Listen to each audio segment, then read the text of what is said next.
Hello, everyone. Today we are joined by Walt Wolfram, very accomplished professor. I'm very excited to be able to interview him. He was inducted into the American Academy of Arts and Sciences, and in 2013 he received the North Carolina Award, which is the highest honor that a citizen of North Carolina can be granted. And just to give you some more perspective, I've checked out his resume and it's 38 pages long. So, welcome. Thanks for having me.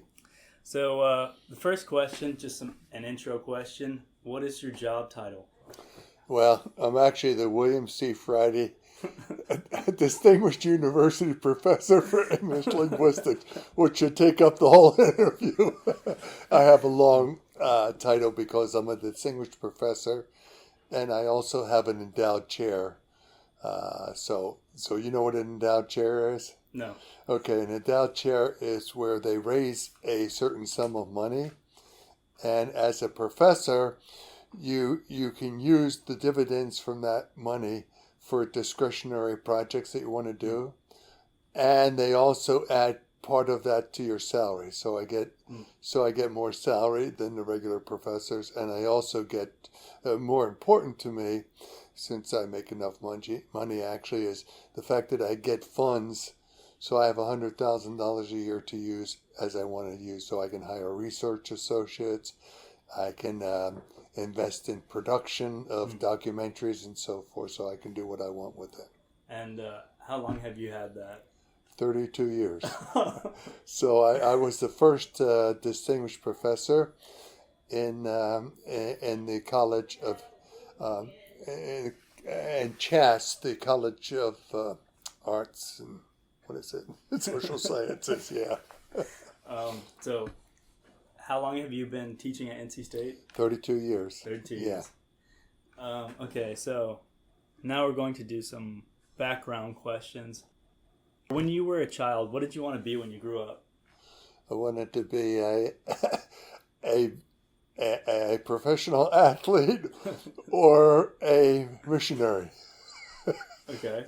Not an academic. Yeah. Actually, for an academic, I have a very strange background. Okay, my parents have an 8th grade education. They were immigrants from Germany. I have a family of 6 children. I'm the only one of the 6 children who actually even has a college degree out of the 6 kids. Yeah. And as a matter of fact, where I grew up in North Philadelphia was very working class. My parents sort of were laborers. My mother was a domestic. I didn't even know a college graduate. So I had no academic aspirations at all. All my parents wanted me to do was be good in school. Yeah. Yeah, that's I'd like to get more into that. So it sounds like you obviously weren't always set on going to college. Like, No. Did you, obviously, so what were you considering for alternatives, and when did you begin to decide that I actually do want to go to college? Well, actually, I was an athlete, Okay. and so I wanted to continue playing sports after high school. So I went to a Division III school, and I was also very religious. Okay, so I was a conservative Christian, and so I was very religious, and so my aspirations were relatively limited. Either I wanted to play sports, and that's why I went to college, or I was going to be a preacher or a minister or something like that. So actually, academics was not even. I knew no one who went to college, so it wasn't in my, even as an alternative. And were you a basketball player? Is that I what it played was? basketball and football in college, yeah. Okay. At that point, people could still play 2 sports in college. Oh, yeah. How did you choose your major? Another funny story, okay. Oh, actually, I watched some of your interviews last night. I think it was about you wanted to translate the Bible into an unknown language. Yeah, that's what I wanted to do as a Christian missionary.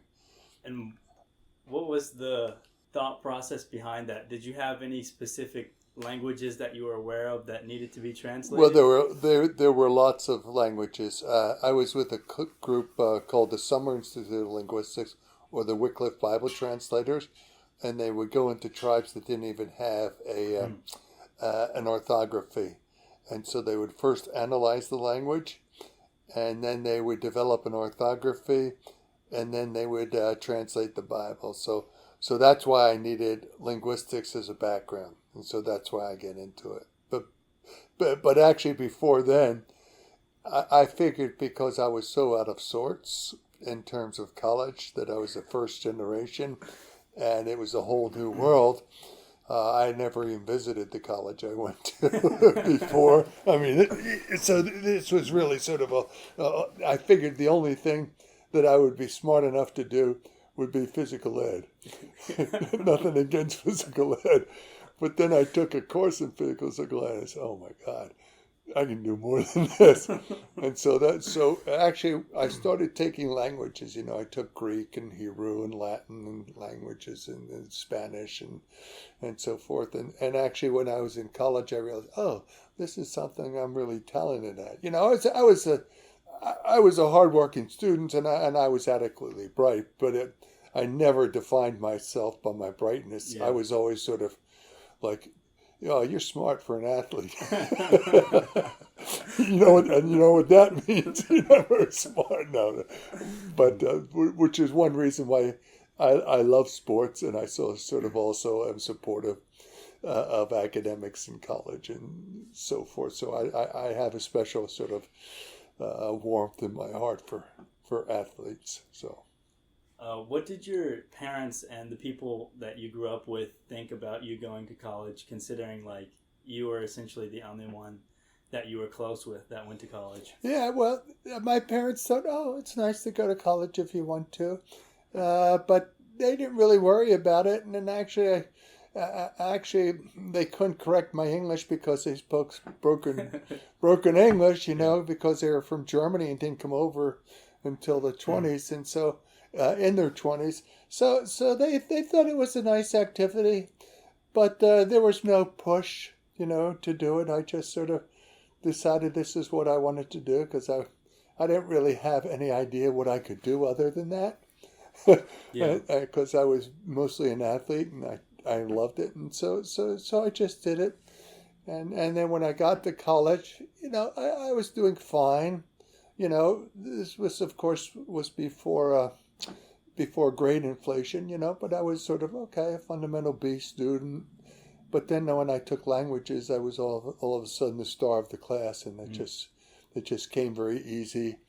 And then I took a linguistics course on how to analyze languages and so forth, and that was also something. And so it was something that I realized that I had a little bit of a talent in. Yeah.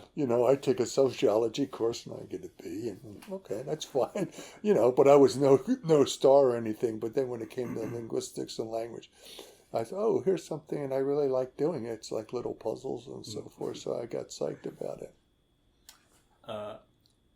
In the interview I watched, you mentioned, but you didn't expand on why did you end up not becoming a missionary and trying to translate an unknown language? Yeah, actually, the organization we were going to go to, you have to get churches to support you, and so they would donate. The problem was we grew up in a German missionary church, so they gave their money to the missionaries who were German who came to the United States. So our church had no support. I married a girl from the church who was German, and so the two of us didn't have support, and I had one baby and one on the way. Yeah.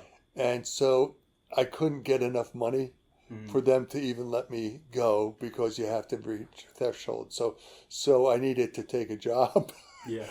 And a former professor of mine at Wheaton College where I went, he hired me, and he always said, oh, you should be an academic, you should. And I had never thought of it. And so when I couldn't get money to go to the mission field, I decided I needed to take a job. And so he gave me a job doing research. So I did research at the Center for Applied Linguistics in Washington, D.C. for about 4 or 5 years. And I got to write a couple of books and so forth. And at that point, I seemed to be gaining, confidence and a little bit of a reputation. So I decided, well, and after 4 years, he just said, well, come work with me. And we started the first sociolinguistics program in the nation at Georgetown University. So that was my first baptism. Did you get a master's and then a PhD? Yes, I got a master's and then a PhD in linguistics. And right. Where was those from? I started at the University of Chicago, where I did my master's, and then I went to Hartford Seminary Foundation, which had a linguistics program, and got my PhD there. Actually, because there were a lot of religious people who were missionaries who needed linguistics background. It was something that they taught at some seminaries, and so I went there and got my PhD there. And was that before or after Georgetown? That was before Georgetown, yeah. So I got my PhD, and then my first teaching job was at Georgetown. So the Hartford professor, that's where you got your bachelor's degree, right? No, I got my bachelor's degree at Wheaton College in Illinois. And Hartford was after you graduated from... Never got to University of Chicago, and then I went to Hartford Seminary Foundation for my PhD. Okay. Yeah. So how did you decide that... How did you go from having a bachelor's degree and then wanting to be a missionary, and then go to decide to get a master's degree and then decide to get a PhD? Well, actually, the organization what I was going to was very eager to get people with graduate degrees in linguistics, because they needed them with linguistic ability in order to translate the Bible, and so they encouraged graduate study, and so they encouraged me to do graduate work, of course. So you had, so you went into your master's and PhD still intending to be... Yes, okay, yes. To translate the Bible, okay. As a matter of fact, one of the reasons I left the University of Chicago is because at Hartford Seminary Foundation I could take courses like in translation, and I needed a background in Hebrew and so forth. And at University of Chicago they were more secularly oriented. But I still didn't dream of sort of academics at all. And how did you have a challenge of being able to afford to get a master's degree or a PhD? Well, I got married right after college. I married my high school after sweetheart. Your bachelor's degree? No, yeah, after my bachelor's degree. My wife doesn't have a college degree. She's very bright and has taken courses in college and so forth, but she doesn't have a degree. But she worked at home, and so she saved up money to help us pay for our graduate studies. That's nice to hear. Yeah, she was very supportive. Okay, so now I'm excited to get into your research. So one of the main things that I saw of your research that I thought was very cool was your research into the Hoi-Toiters of Ocracoke. How did you initially hear about that population? Okay, so previous to that time, the reason I'm considered to be a pioneer in the study of sociolinguistics was that there wasn't a field at that point, and in 1967 I did a big study of Detroit African American speech. So I went to the city of Detroit and all summer interviewed people in the community there, and so we collected over 700 interviews. So that became one of the first studies on African American English. How did that study initially start? What was the my mentor, who was my college professor, got a grant to study it from the Office of Education, because and the reason he did that was because it was post integration, but people were pointing out sort of the difference in performance of African American students versus white students, the long-standing educational gap. And so there were concerns by the government of how language fit into that. And so we proposed a study to do that in Detroit. So one summer we went out in the field and interviewed, hundreds of African Americans in Detroit.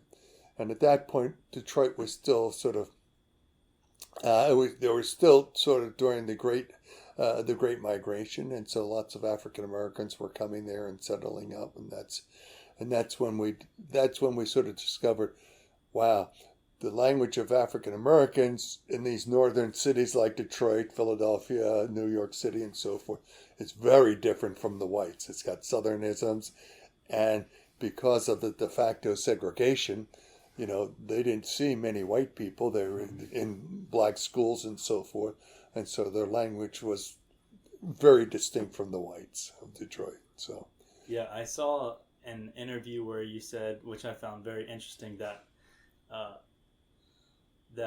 you did your research. Good for you. There was more difference between the white population and the black population, or there was less difference between white speech and black speech 100 years ago than there was. That's right. Like closer to the present, and you said that the reason was, the reason was because after the Great Migration, a lot of the housing projects essentially segregated the large, all of the incoming black people into projects where they were essentially isolated and so actually they didn't see many white people. Yeah. The postmaster or the mailman or someone like that, or the guy who ran the store, and so actually it was what people don't realize is that during the Great Migration, it developed into greater de facto segregation than it existed in the South, because there were field hands and there were some whites among those and so forth. And so there was, and even today, I could play you examples of African Americans who lived on the coast of North Carolina since the 1700s, and you would say they sounded white. They don't sound that different because they lived together.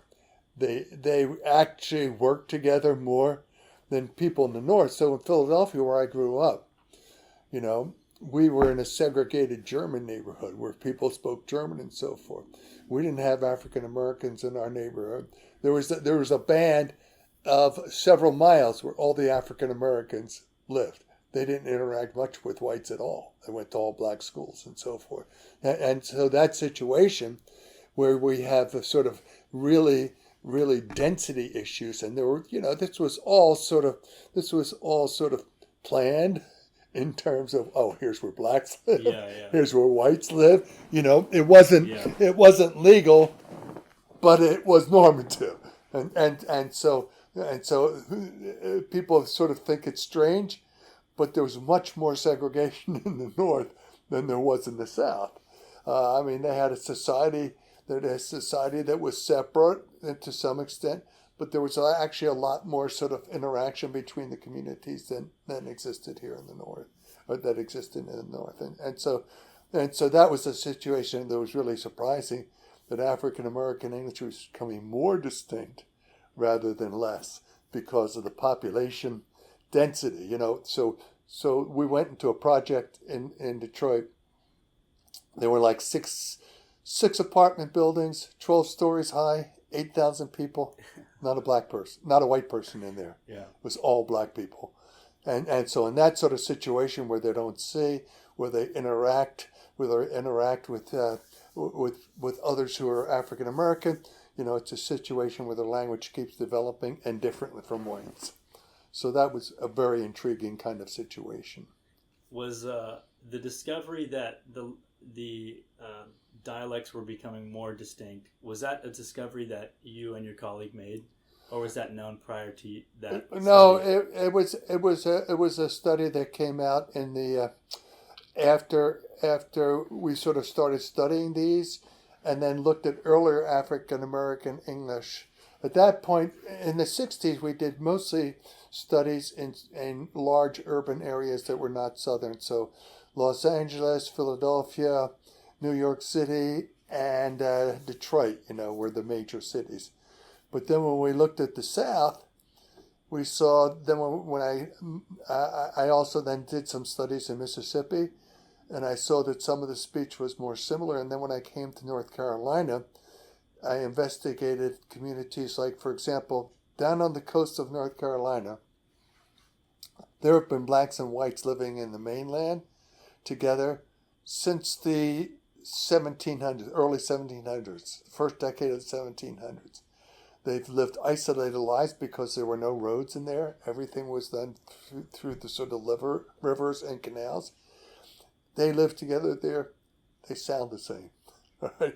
Because and so when we saw that, and then saw here's what happens when they move north, they segregate, because that population on the coast of North Carolina, which was really sort of a unique community, where we have sort of 300 years of isolation and whites and blacks living together. About a third of the population was African American. We say, that's very different from the situations in the north, where in those communities everybody knows everybody. There aren't that many people.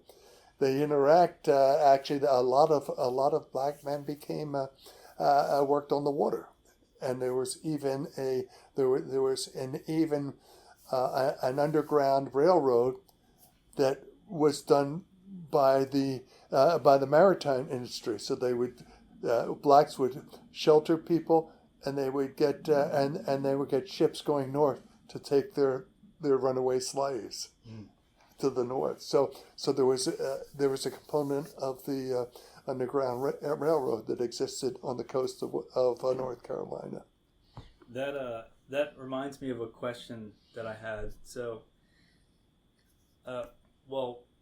in regards to the Hoy-Toyters, it's I think it said that dialect was derived from like a dialect spoken in Britain between 1650 and 1750. Yeah. And also similarly, you had said that the black accent 100 years ago was more similar. So my question is, how can you tell how a dialect sounded, 300 years ago or 100 years ago if you only have writing of it? Yeah, well, actually, sometimes writing is can be indicative of how people speak, particularly when you don't have standardized writing. So, for example, if a person, and this is true of these, if a person writes a verb third person, like he goes, if they write it without the S, which they often do if they don't speak the S, that's an indication that they had that feature. By the same token, sort of having the speech of a person who was born in sort of the late 1800s or 1900s, and we have lots of recordings of slave narratives and so forth. They're also quite indicative of what the speech is like. So, for example, in Ocracoke, we have the speech of a person who came there in our family, is the only black family in the island of Ocracoke, who came there in 1865, right at the close of the Civil War. They were the only black family that lived in Ocracoke since that time. When we got there in 1990, there was a woman who was in her early 90s, and we started interviewing her. So she was born in 1904, and she lived to be 104. Wow. And so sort of that gives us an indication of what their speech was like when they came there. Yeah, I think that's so awesome how there's like living historical artifacts, That's right. So cool. And that's why when we go into a community, we interview people as old as we can get. Yeah. 100 years old, we don't get, and actually, since we can sort of, you don't even have to speak, you don't even have to be coherent speaking. If you just talk, we can get an idea. So, where we go to get these folks, we go to old folks' homes. Yeah. Right. So we go down to we go down to Hyde County, just this isolated county, and say, okay, let's go to the old folks' home. Well, we're not sure that person, they have a little dementia, but if they can talk, we can use that. They don't have to make sense. That's funny. Let's see. So that's because recorded language is always much more useful than written language. We can work with it, but there are lots of caveats that you have to deal with. So I saw that you said in an interview that North Carolina has the richest linguistic heritage and I think variation. Yeah. Do you really believe this? And why do you think that's the case? Because I think like a state like Virginia would be very similar geographically, and maybe like a state like Texas would be more diverse geographically. Yeah. Well, to a certain extent, I say this as a used car salesman. It sounds good, but then when you think about North Carolina, okay, first of all, we have mountains. North Carolina is the most demographically sort of peculiar state east of the Mississippi River. So we have mountains, and we have the Scots-Irish who came in through Philadelphia and went out to Pittsburgh and then down along the Great Wagons Trail. So they settled Appalachian. And then we have the coast where we had people who settled in Virginia and then went down the coast by water. So for example, there are islands in Virginia that sound a lot like the islands of the Outer Banks, because that's where the people came from. And then we had the fusion of African Americans who came both from Virginia and up from Charleston. And then we have like the Lumbee Indians, who are really distinctive. And now we have Hispanicized English. So actually sort of, because it's the most diverse topography, and the migratory routes were different, and North Carolina was set up to be a state with sort of small towns, not the big towns that eventually developed. Yeah. So it was set up as small communities. So there was lots and lots of diversity, from the coast to the mountains, in a sense. So there's a sense in which, who's counting? Yeah. But we definitely are. We are definitely towards the top of the list. We're definitely towards the top of the list. Maybe at the top, but who's counting? Who's counting? Right? And it's interesting because nobody's really argued that point. But think about it. So the guys get on TV and they say, "We have the largest used cars inventory of anybody in the United States," and nobody's getting up and saying, "No, you don't." So I'm a little bit of a used car salesman. Yeah. How do you find out about like isolated groups like the Hoyt-Toyoters or the isolated groups in the Appalachians? Like the Lumbee, yeah. By virtue of like they have the accent because they're isolated, so they. In that way, they're kind of hard to find. It would seem. Yeah. So actually, when I came to North Carolina in 1991 or 92, we didn't know anybody here. They just sort of invited me, cold call, because of they had heard about me, and so they invited me. So we didn't have friends. So my wife and I came. Our kids were pretty much raised by that point, and they didn't join us. So we didn't have any friends. And so every weekend we'd pick a different site to go to. So we'd go to Edenton, and then we'd go out west somewhere that just sort of, and we get a bed and breakfast and then sort of ride around and talk to people and casual conversations. That's cool. So it was kind of like a mix between work and pleasure where you were kind of... Yeah, well, we were trying to explore the state, but we also didn't have any friends. So it's not like we had a social to go to Saturday night. So we sort of explored the city. And then one of my guys here said, "Oh, you ought to go to Ocracoke. They speak Shakespearean English there." Well, Of course they don't, but I said, well, if people keep talking about this island, we should go there. So we just went and visited, and and I was in class, and I said, "Anybody know anybody from Ocracoke here?" And a student said, "My mother went to school with a person from Ocracoke." I said, "Well, what was her name? Do you remember?" So I called her, and as it turned out, she had gone to high school and college here and gone back to Ocracoke and was a big leader in the community. And said, well, would you mind if we tell her that we know you and could talk to her? She said, sure. So so it's just sort of word of mouth. And then sort of once you're there, it's sort of like, okay, can you sell yourself? Yeah. Can you sort of relate to these people?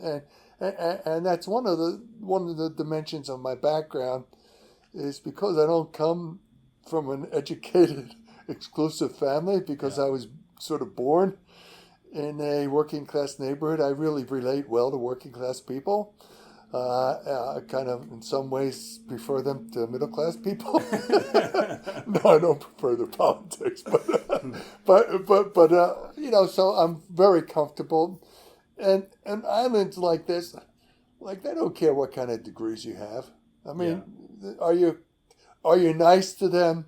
Are you funny? Like Ocracoke likes humor, Yeah. And so so if you relate to them on that level, they like you. And so, they don't care. You don't come in and say, I got a PhD in this stuff, That's a turnoff. But if you can interact with them and play poker with them or stuff like that, So that's what we did, and that really helps, and it's true. And it's true of lots of working class communities. The onus is on you to present yourself as a person that they don't mind interacting with, and drinking a beer, or going to church with, or whatever. So now I'd like to shift a little bit. So this is more, I guess, the philosophical perspectives on linguistics. So I'll start off with like an anecdote that really stuck with me. So my dad is from Southwest Louisiana. Okay. And South Louisiana has a lot of linguistic diversity too. Yeah, exactly. And he said that when his grandparents were in elementary school, there was French Cajun kids that would go to the elementary school, and if they were caught speaking French in the school, then they would be beaten. And they so essentially the French language is pretty much dead there. Yeah. Or at least the French Creole language is pretty much dead there. Yeah. And I think that's something that's so sad to me, because I haven't really sat down to really formalize my thoughts on it, but I always prefer more differences, more diversity. I think that's so much more interesting of a world to live in, where people are different from you. That's one of the main reasons I like to travel, is so that you see something that you don't see every day. That's right. And so I guess one of my questions is actually I wrote down a specific question. So should we teach proper pronunciation and grammar? That's a complicated question, and it's complicated because of how we view differences. See, I have no problem with people teaching what we call standardized English for whatever the purpose is. The problem is that when we start teaching that, that's considered to be proper, right, and correct. Yeah. And the reason it's proper, right, and correct is because of who speaks it, not because of the language. All of these languages have dialects. So here's my approach. My approach is to try to get people to celebrate language diversity. So we go to the state fair every year. We give away 7,000 buttons and so forth. You can have buttons. And so we do documentaries on all of these dialects on PBS and so forth. We've done 18, won a couple of Emmys and so forth. And the whole idea was, when I came to North Carolina, one of the things I realized about North Carolina is that it's a state that loves itself.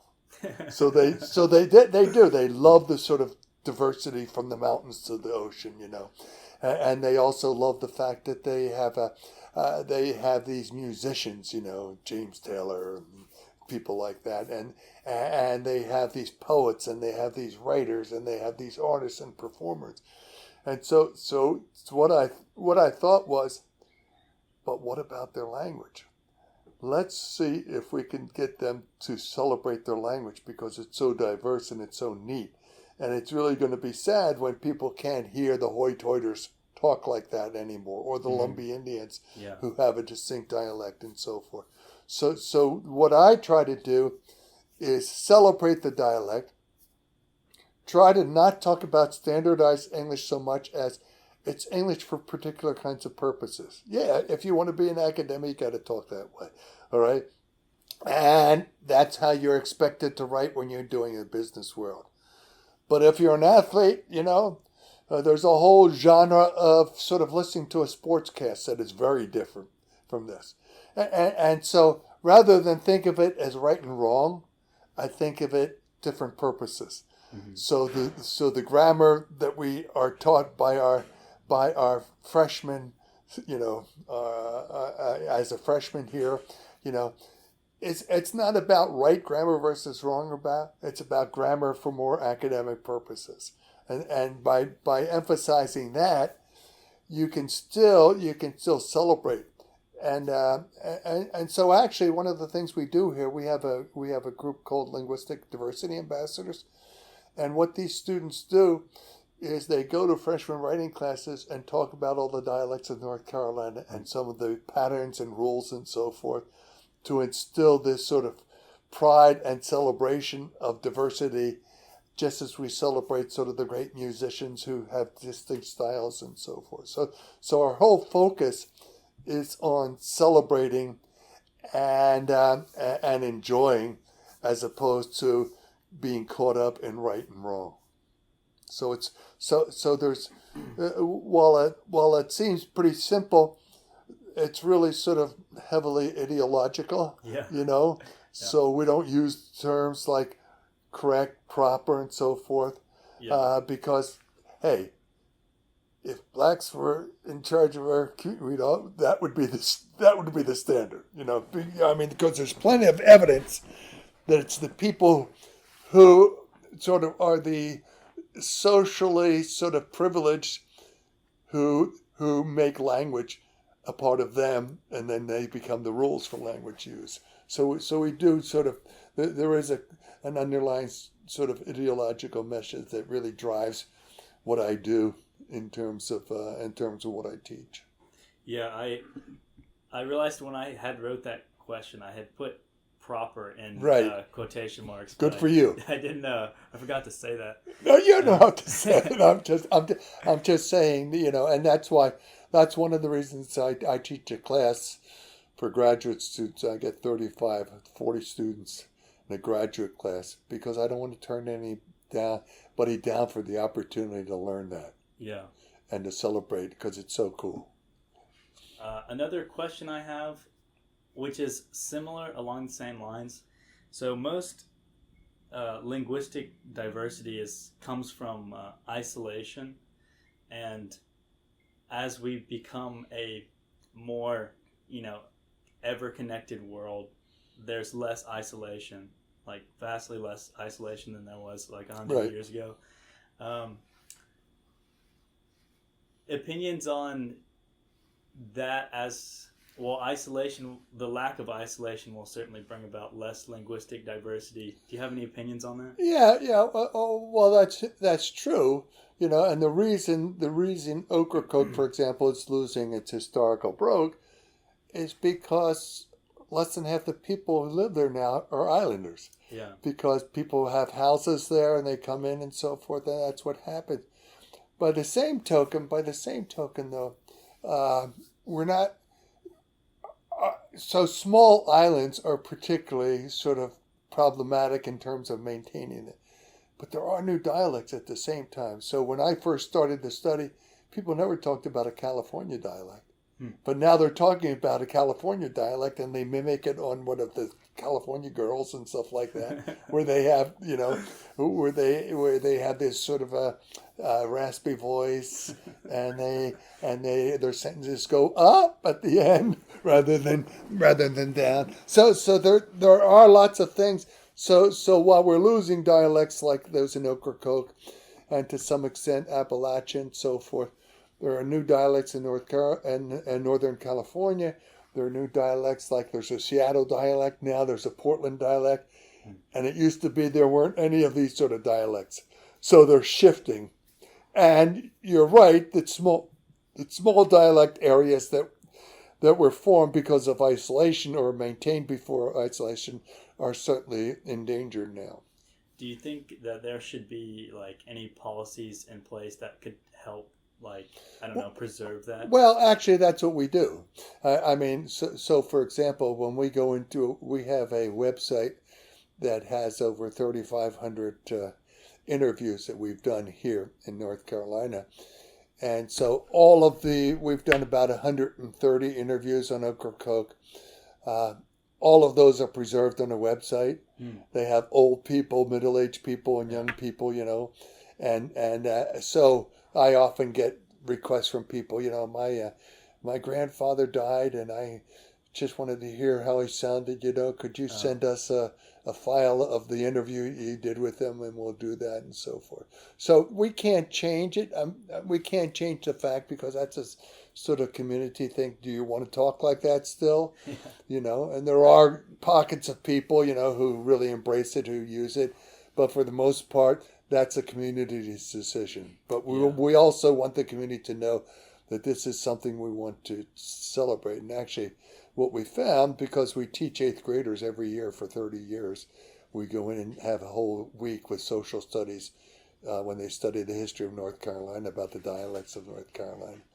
And that's really changed the attitudes of the people. Now they really think their dialect is cool, even though that's awesome to hear. Because they marry outsiders, at least in their second marriages.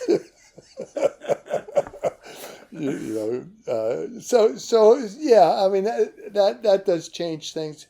By the same token, because one of the questions we get is, well, does media and social media make a difference? Yeah, it makes a difference, but for the most part, people want to speak like people they interact with.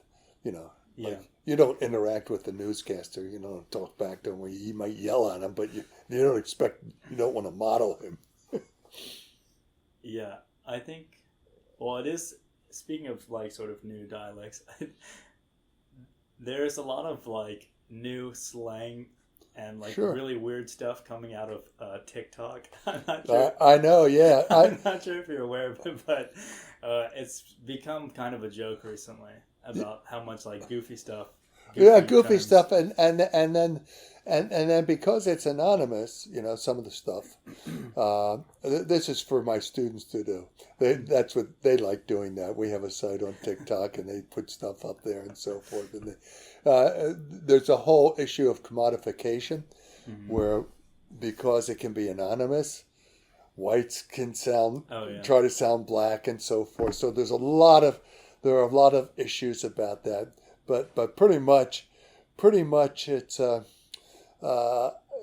can detect these sorts of things. Yeah. So you're a little young for this, but anyhow, the night O.J. Simpson, there was a Friday night where he was in a van, and he was driving around, and the cameras were following him and so forth. And the news was, O.J. Simpson is in a car now, and what's going to happen? And a guy got on TV, he said, we're just talking to someone who can see O.J. in the car, and I'm going to put him on, and so he says, so what does O.J. look like? And he says, he'd be scared. And I said to my wife, that's not a black person. That's a white person trying to sound bad.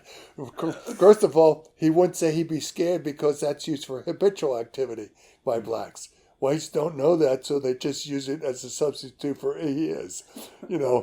But so you can, so a trained ear can hear the commodification.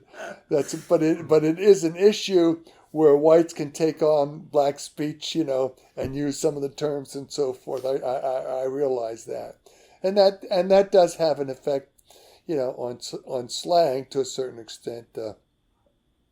I'm actually on a board now for the Oxford English Dictionary, the sort of world's dictionary of English, where we're doing a dictionary of African American language.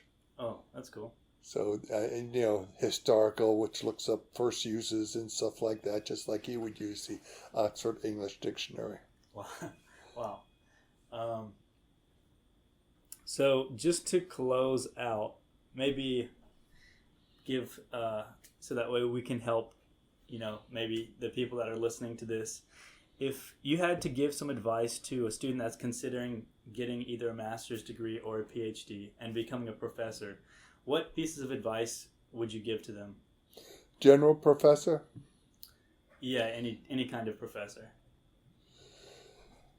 My advice to people who want to become professors is that you better be a lifelong learner. Mm-hmm. It's not taking what you learn as a graduate student. There was no discipline that I helped start at the time. Yeah. And one of the things you realize is that educating students is a lifelong matter. And so I'm 83 years old, so I was doing this before computers. My first 4 books were written on a typewriter. Wow.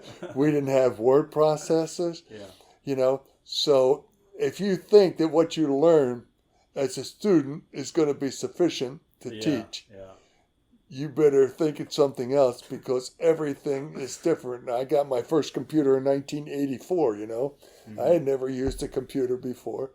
And so if I hadn't learned that, and some people say, well, I have my knowledge, No, you don't. There's so much. Imagine all of the things that didn't exist when I first started teaching, Yeah.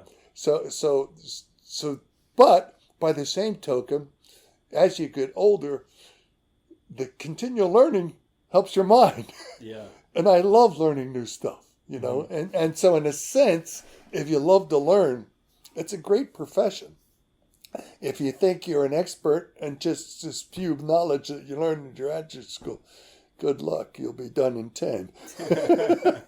So the fact that I can learn new stuff all the time, and that my students teach me things. Like when I came out, I never thought that I'd be producing documentaries. All of our first initial documentaries were analog, and now they're all digital. And I have documentarians. I don't do documentaries, but I have a topic I'm interested in. I raise money to do it, and I can get somebody to do it. So the other thing about continual learning is academics need to be more entrepreneurial and think of what hasn't been done and that you can do. Yeah. To help education, So just teaching your old college notes ain't going to do it. Yeah. And so now, when I first taught, there was no PowerPoint. There wasn't even Xeroxing. Right. You just got up and talked. Yeah. You can't do that anymore. If you don't have something from TikTok, from Facebook, and from all the social media, and if you don't have visuals for them to interact with, and if you can't do sexy PowerPoints and so forth, because you're fighting for kids' attention. Yeah. And the third aspect of that's really interesting is it's not so much about facts anymore. Because I can say something and not be sure and say, look that up. And anybody in the class with a phone can look up and see if I'm telling the truth or not. Look up and see if that's the year that happened, or something like that. Yeah. So you can't get away because you're the expert, and there's lots of knowledge you don't have. Yeah. And so in that sense, sort of working more collaboratively with students, lots of students are smarter than me, let them be smart to help me. So I really, my approach to learning and teaching is much more entrepreneurial. None of my kids ever took a linguistics course. I have 4 kids, but 3 of them are venture capitalists. That's interesting. And are extremely entrepreneurial, and they're making it because as my one son says, who owns a venture capital, says to me, he says, anybody can crunch the numbers. You got to get out there and be creative and be able to talk and write and sell what you're doing. So there's a sense in which I think that's also true of education. If you teach in a sort of low interest area, like how many people are interested in linguistics, you got to sell it, man. Yeah, you got to tell them why it's important and why it's cool and why they need to know about it and why they'll be better off for the rest of their life having this approach to language differences. So I'm very sort of into sort of being entrepreneurial as an educator, and not limited by the way things are supposed to be. Thank you for that. I really enjoyed the interview. And if you have any other questions, or if you have any follow-up that you want to, just email me and I'll give you the time that you need. Because as you can tell, I'm here at 83. Yeah. Not because I need the money. Yeah. I'm here because I love what I do. I love hanging out with young people because that way your colleagues don't die. Right? Most people who are most people who are 83, these are conversations. What doctor did you go to today? And which of my friends died? Right? I get to hang out with kids who are, talking about stuff that's happening in the real world, what they're going to do with their life, who they're in love with and all that sort of stuff. That's really fun.